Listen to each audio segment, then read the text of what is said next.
বিরলতম ঘটনা নয় বলা হচ্ছে।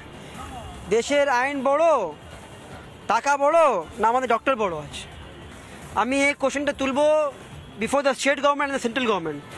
দেশের সংবিধান, দ্য কনস্টিটিউশন অফ ইন্ডিয়া, এটা বড় আছে, এটা বড়। তারপরে দেশ। আমি কথা বলার চেষ্টা করি। তারপরে দেশের। দাদা কি বলবেন? আপনারা তো অনেক দূর থেকে এসে দাঁড়িয়ে রয়েছেন।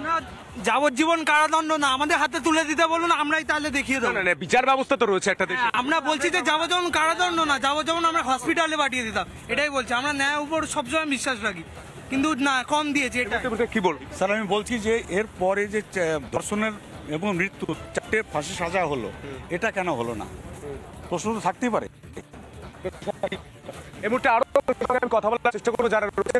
স্যার কি বলবেন?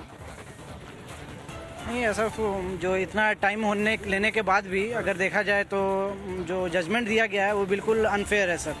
আনফেয়ার है? बिल्कुल अनफेयर। স্যার কি বলবেন? আমি কথা বলার চেষ্টা করব।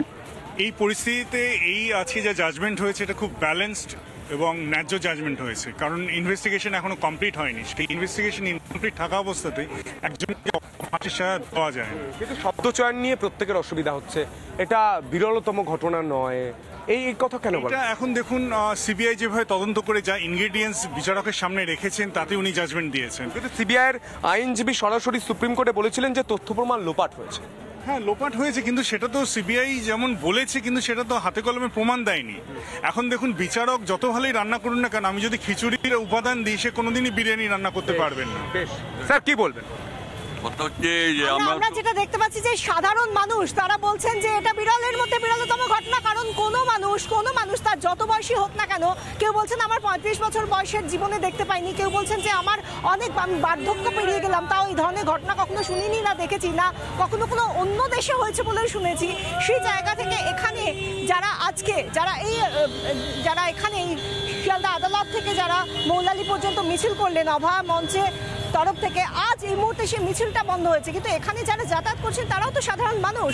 তারাও একে অপরের সঙ্গে যখন কথা বলছেন বা নিজের পরিবারের সঙ্গে যখন কথা বলছেন, বা সব থেকে বড় কথা যখন নিজের বিবেকের সঙ্গে কথা বলছেন কেউ, তখন নিজেরাও নিজেদেরকে হয়তো এটাই জিজ্ঞাসা করছেন যে এই ঘটনা বিরল ঘটনা নয়, এই ঘটনা বিরলের মধ্যে বিরলতম ঘটনা নয়।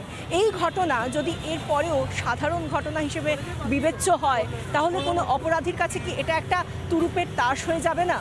যদি কেউ মনে করে যে আমি তো এইরকম ঘটনা ঘটাতেই পারি, এইরকম ঘটনা ঘটালে যাবজ্জীবন কারাদণ্ড হবে, হয়তো বিচারক বলবেন আপনার কিন্তু সারা জীবন জেলে থাকতে হবে, আপনি কিন্তু বেরোতে পারবেন না।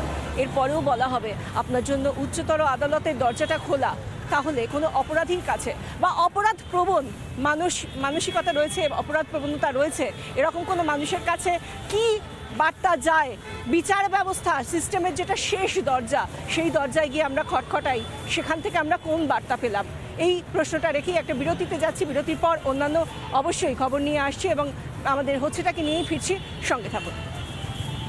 নানা ধরনের কন্টেন্ট দেখার জন্য লাইক করুন, শেয়ার করুন আমাদের ফেসবুক পেজ, সাবস্ক্রাইব করুন আমাদের ইউটিউব চ্যানেল। পাশাপাশি অন্যান্য ব্রেকিং নিউজের জন্য অবশ্যই চোখ রাখুন রিপাবলিক বাংলায়।